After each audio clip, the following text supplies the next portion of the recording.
Welcome to Smart Minutes Business. Today is a Friday. Oh my goodness, I am so excited. So should you be, if you just tuned in, and of course we are here to kickstart today. My name is Masika Tsime, and of course here to give you information that you need regarding business, and of course information to educate you on matters that are trending, that are happening in the business community. Good morning, Godwin. Good morning, Mercy. How are you? Good morning, world. I hope you're all ready for the day. It's the last day of the week. Hopefully, for most of you that work Monday to Friday, we've already reached Friday. Can you imagine? It feels like the week has gone really fast. So as we're coming, there was no jam. I didn't see any jam right now. So rush to work. Get your week done in style. We have a few interesting topics today. You know, when I was coming, Godwin, I realized that the number of women that are on the road are more compared to the young that we saw. I saw in every corner, every direction I went to, there were 5 to 10 women on the road. And you know, the person I was with, they were saying really, the world has really evolved. It has changed. Among the 15 people that are on the road, 10 are women. What does that mean? I mean, there's more women in the workforce now, clearly, because to sustain a household now, we're away from the days where there's only one income household, where only the man would support the family. We're now finding that a lot of women have to take on jobs, or some people have taken second jobs to be able to sustain the family. So we're seeing more women in the workforce. It's a good thing.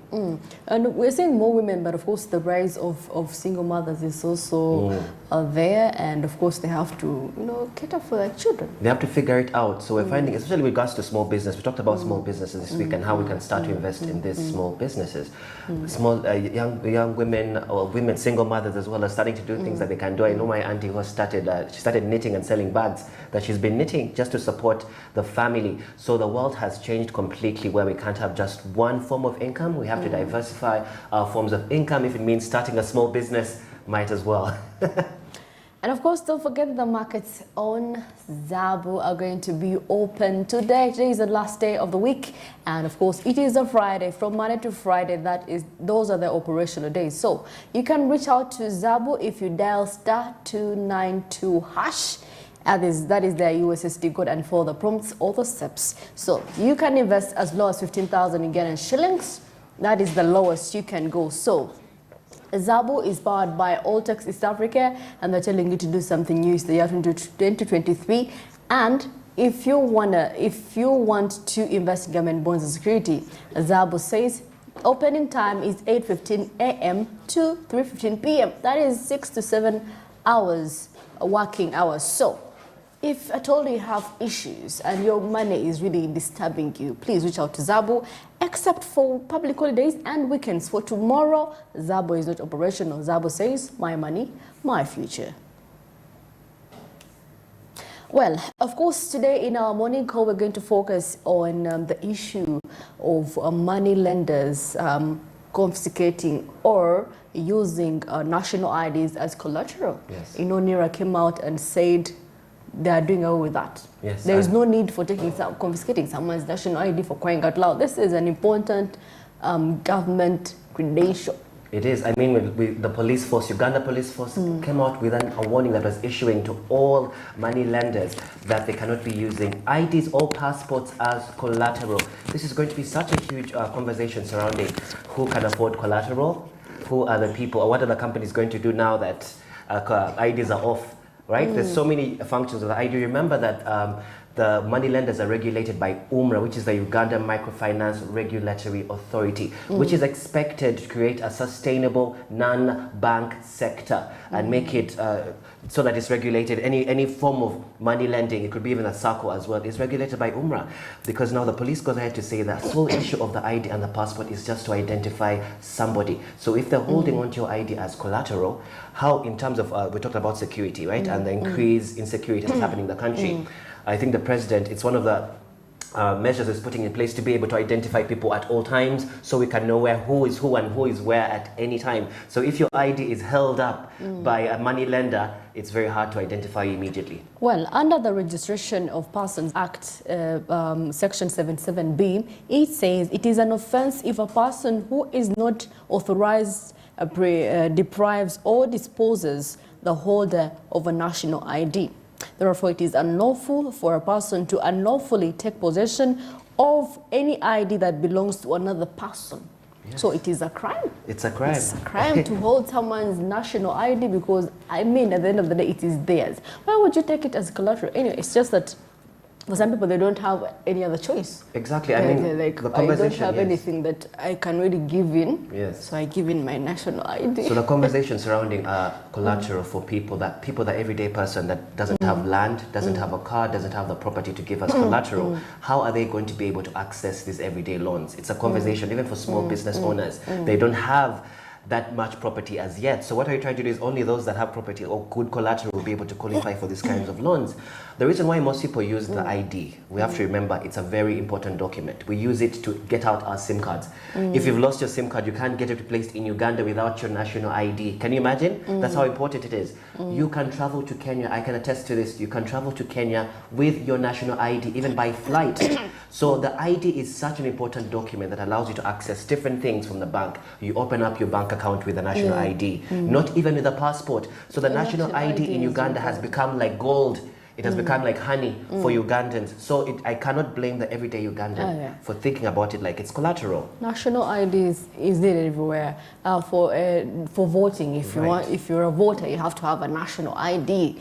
Because I mean, eligible voters have to be known if you're eligible for voting. Then registration for mobile money, like we said, you also need to have a national ID. Enrollment of school children.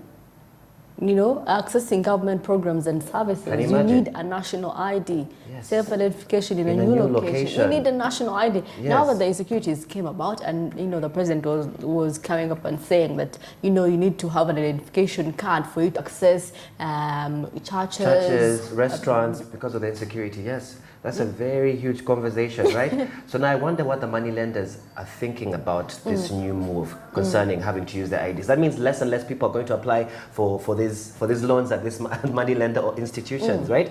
So once there are less and less people, there's less and less interest that the money lenders are going to make, isn't it? Because now they're thinking only those that qualify with a sustainable or a substantial amount of collateral will be able to qualify for these loans. It's very risky and dangerous for the economy moving forward because people survive on these loans. A lot of people survive. They pay rent on these loans, isn't it? They're able to pay the house, with house bills on these loans, school fees on these loans. So it's quite scary. You know, I've actually remembered even employment, you need a national ID because they'll ask you for a photocopy or maybe they don't usually ask for originals, but you have to photocopy that national ID. You have to. Really, I just feel like it's just that maybe in Uganda people don't think the national ID is really that important because I mean, someone asking for a loan maybe couldn't have found reason to use the national ID. Right. Especially quick loans, right? Emergency loans. Those small loans where you're in a fix, you're in a bind, you need to pay for a hospital bill for somebody and you need a quick 300,000 from a loan institution. I mean, there's an increase in the loan apps, right, online. There's so many loan apps now that people are sort of applied to giving their national ID as collateral. What does that mean for all these loan institutions that are coming up? And what does UMRA plan to do surrounding this? Because I know the conversation in 3-4 months is going to look different when people stop applying for these loans. Because emergency loans are important as well. They're important, but then can't you give in something other than your ID or your documents, your academic documents? That people give in academic documents. Exactly. Most people only have a phone as collateral. They have their iPhone. So, you're going to give them, how are they going to communicate with you when you have no get phone? A button phone or something out of the loan you've got and get a button phone. You get a button phone and then give your iPhone there. My God, it's going to become so risky because people are not going to like on Davi's side. You're not going to be able to see. It's giving your greatest possession. That is so scary. It is a life. Give them. Anyway, that's a joke, and that's really a joke. But that's a huge conversation surrounding. I wonder what the institutions. I'm concerned about what the institutions themselves think about this. You know, by the way, I must say, here, reading this one's, the regulatory don'ts of money lending, a company shall not operate a money lending business without a license. Yes. So you should have a license. So those money lenders have to have a license first and foremost, a trading license, right? And I'm sure they have to be regulated under the UMRA, which is Uganda Microfinance Regulatory Authority. We're also saying a money lender shall not take national ID or passport Very key. or warrant card or other documents establishing the money of their nationality holder. This is interesting, right? Backing savings and security codes for IT as collateral. Yeah. I think the next one people would love, changing exorbitant and compound interest rates on loans, charging. People have been charging incredibly high interest on these loans. Someone is borrowing 200,000, you end up paying 300,000.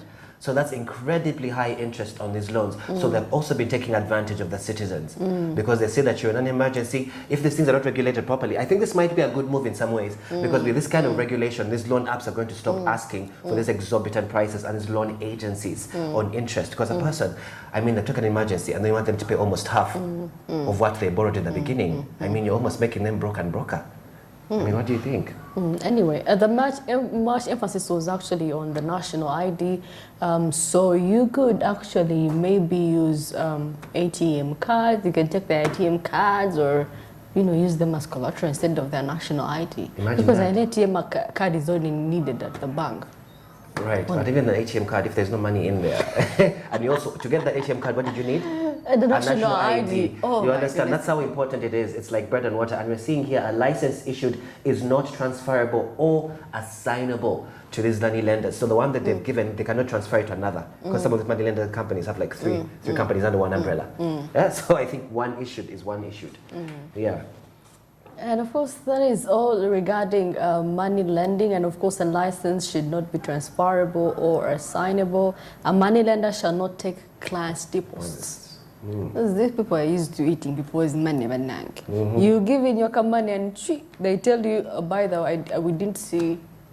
I think there has to be precaution if you're actually depositing this money. They give you like a check or something that you have to identify that you paid. Because most people are falling victim of this. They have, and it's crazy, especially with the loan apps. But fallen victim, you find a million people calling you from different sorts of angles. They're telling you, asking you to send money to an unofficial number. That send this money. People who work for these money lending institutions themselves are becoming becoming fraudulent in some ways.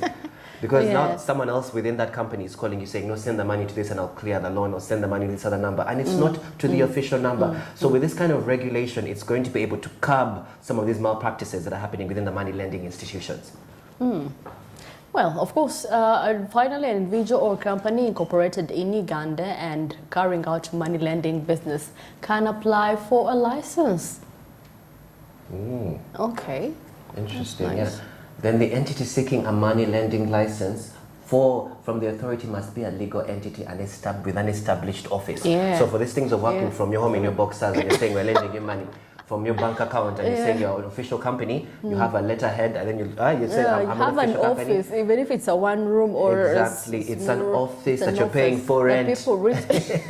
And I think people are thinking, no, I can do this money thing from home and just call and have what these guys are doing. They're operating from their houses, getting a bunch of lines, landlines, because you can do that. You can sign up MTN, Airtel, landline, and then people just end up calling you a bunch from your household. But if you have an established office, it looks like an official thing.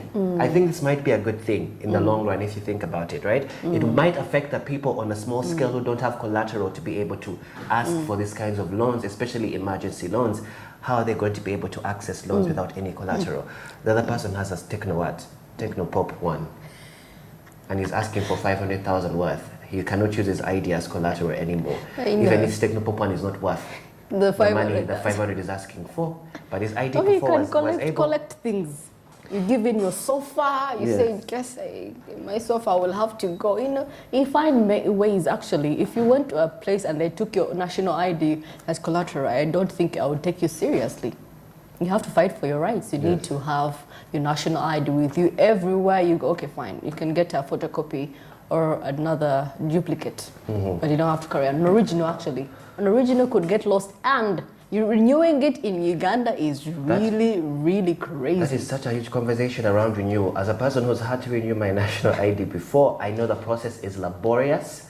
The process is tedious. I am hoping that now with UNRWA and everything, they're going to expedite the process in which you can get your ID in case you lost it. But the idea of losing your ID now is like, my God, I'm like getting back gold. It's very hard to access. So yes. I think this might be a good move to be able to keep our IDs safe at home. Yeah, that's really a good move. Anyway, that is what we managed to bring you for this morning call. But of course, conversations are going to be coming up regarding money, the use of national IDs, how they're not supposed to be used as collateral. We're going to have some people coming in and talking on how they are going to see this through, mostly those that are into those entities. Yes. And of course, this conversation goes on. Anyway, for now, let's go into the press review and see what is happening in the papers.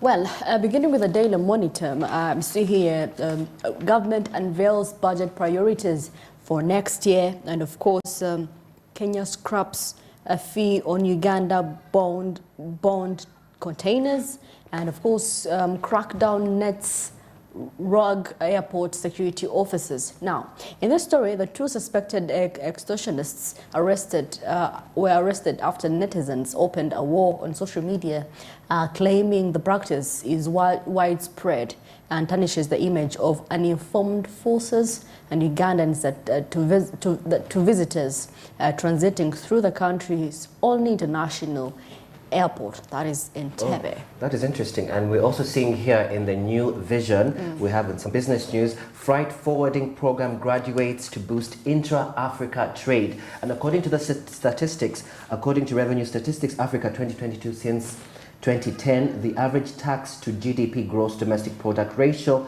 for the 31 African countries has increased by 1.6 percentage points from 14.4% in 2010 to 16.0% in 2020. Over the same period, the tax to GDP ratio in Uganda has increased by 2.8% points from 8.3% to 11.1%. The highest tax to GDP ratio in Uganda was 12.1% in 2019. Well, still in this story about the budget plans for next year being unveiled, the working document laying out the national budget planning for financial year 2024-2025 fiscal period has revealed that government anticipates very marginal revenue growth over the coming financial period. Now, the finance minister, that is Matia Kasaija, told the budget conference in Kampala, which was yesterday actually, that the country's total resource envelope will amount to 52.722 trillion, a figure which is more or less imitates what is available in the current fiscal year. That's a very interesting conversation there. And we're also seeing here in a very important budget news, we're talking about works on 684-kilometer new roads to start this financial year. Right, so they're saying challenges. UNRWA's Executive Director, Alan Kajina, outlined some of the challenges, including severe budget cuts and reduced releasing of funding, which has slowed down the progress of road development, particularly due to delayed payments. This in turn affects project cash flow, acquisition of right-of-way, and curtails road maintenance activities. Well, and we're seeing that, of course, major road projects to commence in 2023 to 2024. So many road projects are going to happen this year, and of course, some of them have already started. So we're yet to see those that have been in the pipeline. And of course, here we've been talking about AI, and they're telling you AI will influence way more jobs than it replaces. Yeah. So please get knowledge on machine learning, whatever it takes that you get yourself secured for a job in case AI gets into our country, Uganda. How ready are you to embrace it? Yes, okay. And we're also seeing here in some interesting news, we're seeing Bienzika owes banks she's 21 billion and 6 bailout, right? Bienzika directors have attached a plan to rescue their sinking empire by shedding off some of the assets put on sale with a price tag of $4 million. About she's 14 billion is their property, with a hatchery and many other facilities. Can you imagine that? So they're trying to get out of that sink they've put themselves in as a company, Bienzika. Bienzika, yes. Of course, for those that are planning to, those that do not have plot and are planning, what should I do today, Friday? Today is a hot battle between the king and queen. This is between Sheba and Cindy, King Cindy and Queen Sheba. Really, it's going to be. And I wonder how much money they're going to spend on that today. Or how much they're going to make from this. Is a very good PR move, very good strategy financially for them, right? You know, people actually do this as a strategy for PR, for money. PR, for money. Yeah. I don't believe those two are really.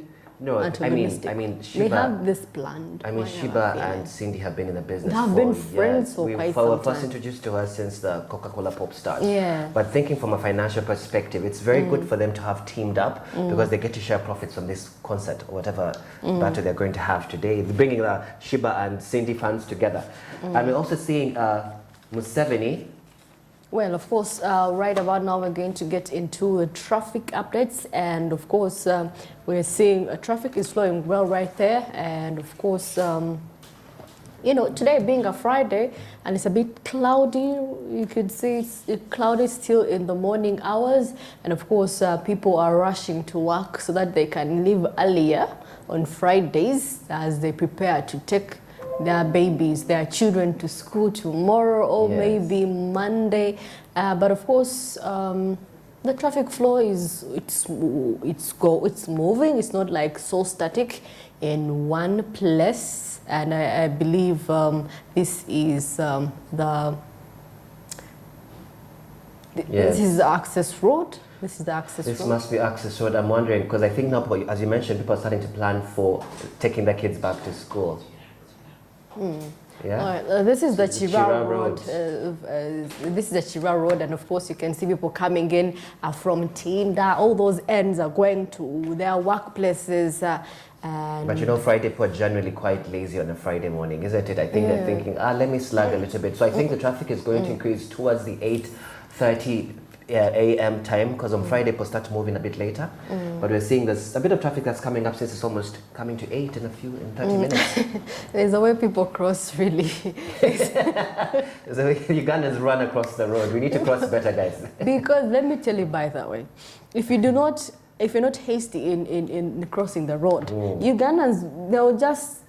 And Ugandans sometimes we move like cows on the road. Someone is hooting and hooting and you're just crossing like you're on the road. People come on the high speed, they don't recognize whether you're crossing or not. They're going to bump into you. Yeah, and they're going to wreck your leg. They're going to break you. The entitlement that we might have crossing, and also the borders as well. They will drive in front of a car as if they're like it's also their road as well. Yeah. So all these things contribute to incredible amount of traffic that is happening. But otherwise, it's a Friday. We're hoping that people are getting up and getting ready to go to work because we know that the jam this weekend, considering the kids being taken to school, is going to be quite crazy. Yeah, well, Saturday, Sunday, then Monday is going to be intense. That is when parents are going to start warming up. We're warming up for waking up early in the morning. By 6 kids have to be at school. They actually, if you use the Nakasero Road, there is always a jam right there at Apollo. There's a traffic with the parents incredibly high there because that's where most of the schools. And even this road, we're seeing that Kampala parents, as we go from Chira, you go to Lugogo bypass, down that road. That's where most of the kids as well are going to school. Well, the traffic is actually moving. So if you're from Tinda, wherever, Bokoto, even Mukono, Jinja, okay, that side, you can go, but then if you're moving through Lugogo bypass as well, I think you'll have a clear pathway. Although the traffic lights can hold you a bit, 3 to 5 minutes, but then the traffic is flowing on. It's moving well.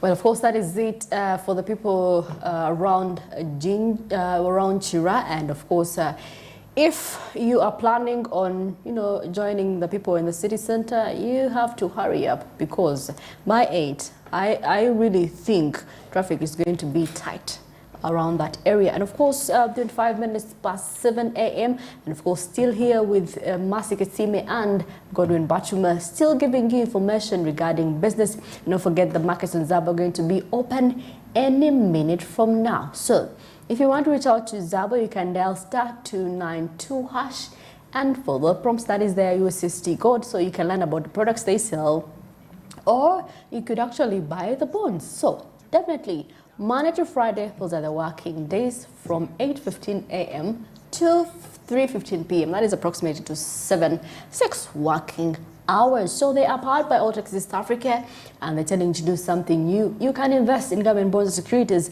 as low as 15,000 Uganda shillings. That is the lowest you can go for. So if you have millions of money, please cash it in. You could have some profits at the end of the day or so. Except for tomorrow and Sunday, Zabu says, my money, my future. And of course, let's go for a short breather. We shall be right back with East African news and international.